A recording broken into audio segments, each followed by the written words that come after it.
Hi hello friends, ఈరోజు మనం 4th class science రవాణా పాఠభాగం గురించి నేర్చుకుందాం. దీనిలో ఫస్ట్గా రవాణా అనగానేమి? మనుషులు, వస్తువులు ఒక ప్రాంతం నుండి మరొక ప్రాంతానికి భూ, జల, వాయు మార్గాల్లో జరిపే కదలికలను రవాణా అంటారు.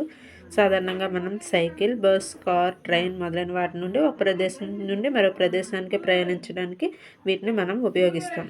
ఇంకా ఇప్పుడు రవాణా వ్యవస్థ ఎలా పనిచేస్తుందో ఊహిస్తున్నాం.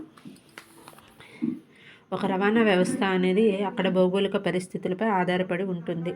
కొండ ప్రాంతాలు, అడవులు, ఎడారులు, నీటిలో, మంచులో ఉపయోగించే రవాణా పద్ధతులు అనేవి వేరువేరుగా ఉంటాయి. రవాణా వ్యవస్థ అనేది పట్టణాల్లో ఒక విధంగా, పల్లెల్లో ఒక విధంగా, అంటే వేరువేరుగా అక్కడ ఉన్న పరిస్థితులను బట్టి రవాణా వ్యవస్థ అనేది ఉంటుంది. ఫస్ట్ ఆఫ్ ఆల్ మైదాన ప్రాంత రవాణా ఎలా ఉంటుందో ఇక్కడ ఇచ్చాడు. ఈ మైదాన ప్రాంతాల్లో ఉపయోగించే వాహనాలను ఇచ్చాడు. సైకిల్, బైక్, కార్, బస్ ఇలాంటి వాటిని మైదాన ప్రాంతాల్లో ఉపయోగిస్తారు. క్రింది ఇంకా కొన్ని వాహనాలు కూడా ఇక్కడ ఇచ్చాడు, వాటిని చూడండి. దీన్ని ఎద్దుల బండి అని కూడా అంటారు. ట్రాక్టర్, జట్కా బండి. వీటిని గ్రామీణ ప్రాంతాల్లో రోడ్డు సౌకర్యం సరిగా లేని చోట గ్రామస్తులు ఎడ్ల బండ్లు, ట్రాక్టర్లు, గుర్రపు బళ్ళు లేక టాంగాలు, జట్కా అంటారు. ఇక్కడ చూడండి, గుర్రపు బళ్ళుని ఇంకా ఏమంటారు? టాంగాలు, జట్కా అని కూడా అంటారు. వీటిని ఎక్కడ యూజ్ చేస్తారు అంటే మైదాన ప్రాంతాలలో ఇటువంటి రవాణా వ్యవస్థను ఉపయోగిస్తారు. తర్వాత కొండ ప్రాంత రవాణా, అంటే కొండ ప్రాంతాల్లో రవాణా వ్యవస్థ ఎలా ఉంటుందో ఇచ్చాడు ఇక్కడ. కొండ ప్రాంతాల్లో ప్రజలు అనేవాళ్ళు కాలిబాటల్లో ప్రయాణిస్తూ ఉంటారు. గాడిదలను, గుర్రాలను వస్తు రవాణా కొరకు ఉపయోగిస్తారు. మన ఆంధ్రప్రదేశ్లోని విశాఖపట్నం జిల్లా అరకు లోయలో ఇటువంటి రవాణా పద్ధతిని చూడవచ్చు. ఇది ఒక బిట్టేనండి. ఇక్కడ అరకు లోయలో ఎటువంటి రవాణా వ్యవస్థ ఉంటుంది అంటే గాడిదలను, గుర్రాలను ఉపయోగిస్తారు. ఇంకా కాలిబాటల్లో ప్రయాణిస్తూ ఉంటారు. ఈ రోజుల్లో కొన్ని కొండ ప్రాంతాల్లో రోప్ వేలను కూడా రవాణా కొరకు వినియోగిస్తున్నారు. అంటే కొండ ప్రాంతాలలో రోప్ వేలను రవాణా కొరకు ఉపయోగిస్తారు. అంటే రవాణా కొరకు రోప్ వేలను ఉపయోగించే ప్రాంతాలు ఏవి అంటే కొండ ప్రాంతాలు, అరకు ఇలాంటివి ఏవైనా ఇవ్వచ్చు. నెక్స్ట్ వన్, అడవులలో రవాణా.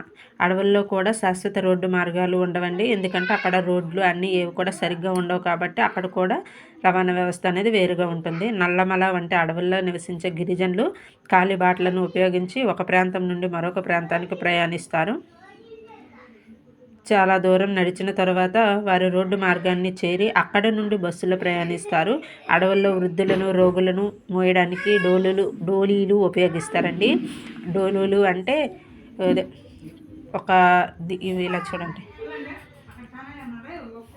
ఒక నలుగురు మనుషులు దేన్నైనా ఒకదాన్ని చాపల్లాగా కర్రలతో సహాయంతో అల్లి వాటిపైన మనుషుల్ని వెక్కించి అలా మోసుకుంటూ వెళ్తారనమాట. వాటిని డోలీలు అంటారు. వాటిని అడవుల్లో ఉపయోగిస్తారనమాట. కొన్ని సందర్భాల్లో రోగులు, గర్భిణీ స్త్రీలు సమయానికి ఆసుపత్రికి వెళ్ళలేక ఇబ్బంది పడుతుంటారు. ఇలాంటివి యూజ్ చేస్తారు. అడవి ప్రాంతాల్లో ఎటువంటి రవాణా సౌకర్యం ఎక్కువగా ఉండదు. దాని నెక్స్ట్ వన్, ఎడారిలో రవాణా. ఎడారి ప్రాంతాల్లో రవాణా సౌకర్యం అనేది చాలా పరిమితంగా ఉంటుంది. ఇక్కడ ప్రధానమైన రవాణా సౌకర్యం ఒంటె. ఇసుకలో ఎక్కువ దూరం సునాయాసంగా నీరు తాగకుండా ప్రయాణించగలదు. అందుకే ఒంటెను ఎడారి వాడ అంటారు. ఎడారి వాడ ఏదండి? ఒంటె. ఎందుకంటే ఇది ఇసుకలో ఎక్కువ దూరం, ఎడారులు అంటే అక్కడ ఇసుకలు ఎక్కువ ఉంటాయి కదండి, అక్కడ మనం ఎక్కువ టైం నడవలేము. అలాంటిది నీరు సౌకర్యం లేకపోయినా నీరు తాగకుండా ఎక్కువ రోజులు ఉంటే ఇసుకలో ఎంత టైం అయినా సునాయాసంగా నడిచే జంతువు ఒంటె అండి. అందుకే ఒంటెను ఎడారి వాడ అని పిలుస్తారు. ఇంకా ఒంటె అనేది ఒంటె యొక్క మూపురం, అంటే ఒంటెకి విప్పైన ఉబ్బెత్తుగా ఉండే భాగాన్ని మూపురం అంటారండి. ఆ మూపురం అనేది వేడిగా ఉన్న ఎడారి ప్రాంతాలలో వారాల పాటు నీరు తాగకుండా జీవించడానికి సహాయపడుతుంది. ఇక్కడ ఇచ్చాడు కదండి, ఎక్కువ దూరం సునాయాసంగా నీరు తాగకుండా ఎందుకు ఉంటుంది ఒంటె అంటే దాని యొక్క మూపురం అనేది ఎడారి ప్రాంతాల్లో నీరు తాగకుండా ఉన్న దీనివల్ల అలా ఉండడానికి ఈ మూపురం అనేది సహాయం చేస్తూ ఉంటుంది. నెక్స్ట్ వన్, మంచు ప్రాంతాలలో రవాణా. ధ్రువ ప్రాంతాలు అనేవి ఎల్లప్పుడూ మంచుతో కప్పబడి ఉంటాయి. కావున కుక్కలు లాగే స్లెడ్జ్లు అక్కడ వినియోగించే రవాణా సాధనం. అంటే మంచు ప్రాంతాలలో స్లెడ్జ్ను రవాణా సాధనంగా ఉపయోగిస్తారు. వీటిని స్లెడ్జ్లు అనేవి వాహనంగా ఏవి ఉంటాయి? కుక్కలు లాగుతూ ఉంటాయి అన్నమాట. మన దేశంలో హిమాలయ పర్వతాలు మంచుతో కప్పబడి ఉన్నాయి. ఇక్కడ ప్రజలు జడల బర్రె, డోలీలు లేక స్లెడ్జ్లను ప్రయాణం కొరకు ఉపయోగపడతాయి. అంటే హిమాలయ పర్వతాల్లో ఉపయోగించే రవాణా సాధనాలు ఏంటి? జడల బెర్రీ, డోలీలు, స్లెడ్జ్లు. తరువాత నదులు కాలువలలో రవాణా. కాశ్మీర్లో దాల్ సరస్సుపై పడవ ప్రయాణం చూడవచ్చు. అంటే పడవ కూడా ఒక రవాణా సాధనమే.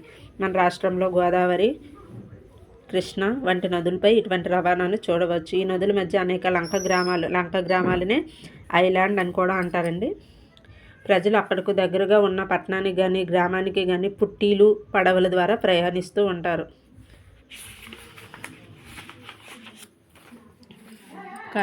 ఇక్కడ ఇచ్చాడండి మన భవిష్యత్ రవాణా. అంటే భవిష్యత్తులో ఎలాంటి రవాణా చేస్తున్నారని. శాస్త్రవేత్తలు అత్యంత వేగంగా ప్రయాణించే బుల్లెట్ ట్రైన్లు, నీటిపైన వేగంగా ప్రయాణించే వాటర్ కార్లను, గాలిలో ఎగిరే డ్రోన్లను అభివృద్ధి చేసి ప్రయాణాన్ని మరింత సులభతరంగా ఉండే వాహనాలను రూపొందిస్తున్నారన్నమాట.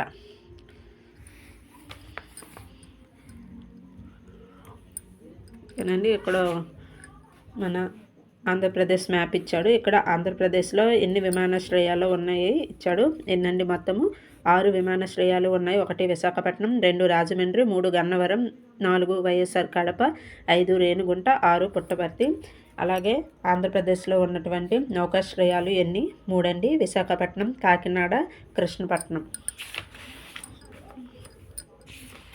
ఇదండి 8th లెసన్ రవాణా.